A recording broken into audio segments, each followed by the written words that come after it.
Marathi businessman का fail होत असतो हे माझं मत आहे. राईट.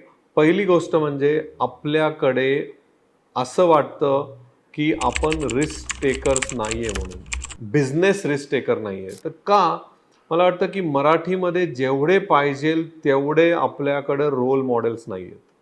म्हणजे काय की आपल्याकडे मराठी कम्युनिटीतनं बिझनेसमॅन झालेली लोकांचे रोल मॉडेल पाहिजे की मला ह्याच्यासारखं बनायचं आहे, मला ह्याच्यासारखं बनायचं आहे. राईट.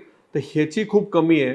आणि ते कमी असल्यामुळे आपल्याला वाटतं की बिझनेसमध्ये आपण काय केलं तर आपण फेल होऊ शकतो, त्यामुळे ती रिस्क घ्यायलाच नको, त्यापेक्षा आपण एखादी नोकरी घेऊ, काहीतरी वेगळंच करू, पण बिझनेस नको करू.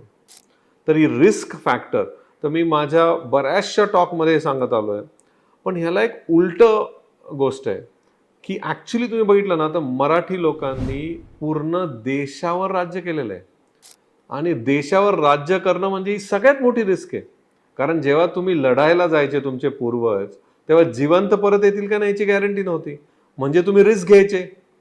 म्हणजे मराठी कम्युनिटी ही बेस्ट कम्युनिटी आहे बिझनेस करण्यासाठी.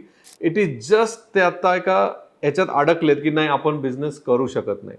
राईट. तर हा पहिला फॅक्टर आहे की तुम्ही बिंदास रिस्क घ्या, बिंदास रिस्क घ्या, काही होत नाही. हा पहिला फॅक्टर.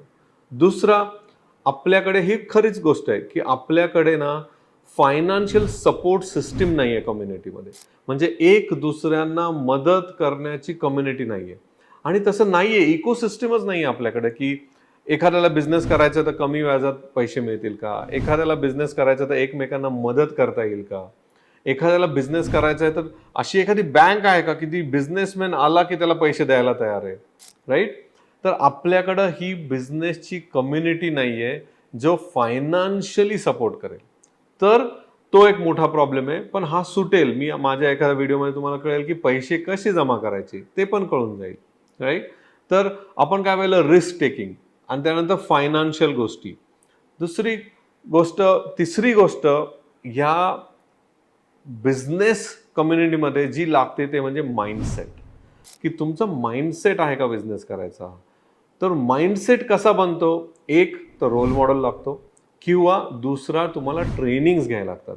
तुमच्यात ही वृत्ती आहे का की दुसऱ्या कम्युनिटीकडनं किंवा दुसऱ्या देशामध्ये कोण कसा बिझनेस करतोय त्याच्याकडनं शिकून आपण इम्प्लिमेंट करू. आपण एकदम ताठ मानेने म्हणतो नाही नाही मी कुणाकडनं शिकणार नाही, तुम्ही आमच्याबद्दल असं का बोलताय, आम्ही पण नाही, असं नाही.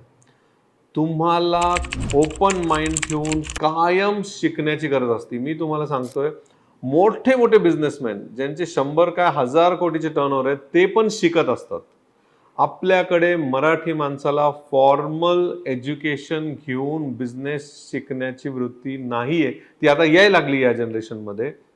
पण तुम्ही ती जर सॉल्व्ह केली तर नक्की, म्हणजे बरेचसे ऑनलाईन कोर्स असतात, जसं माझा पण एक कोर्स आहे. असे ऑनलाईन कोर्सेस घ्या, शिका बिझनेस कसा करायचा आणि मग तुमचा माइंडसेट बनेल.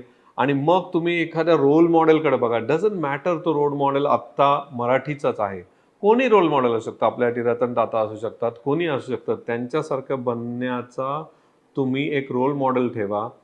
तर तुम्ही बिझनेसमध्ये फेल होण्याचे चान्सेस फार कमी आहेत. आपण काय काय भेटलं, 3 गोष्टी. पहिली गोष्ट जी पाहिली की रिस्क टेकिंग ॲपेटाईट आहे का, तुम्ही रिस्क घेऊ शकता का. दुसरी गोष्ट फायनान्स. तिसरी गोष्ट माइंडसेट. आणि माइंडसेटमध्येच आपण काय पाहिलं, फॉर्मल एज्युकेशन किंवा इनफॉर्मल एज्युकेशन आणि रोल मॉडेल. ह्या सगळ्या गोष्टी खूप इम्पॉर्टंट आहेत. मराठी बिझनेसमॅनला फेल व्हायचं नसेल तर आपल्या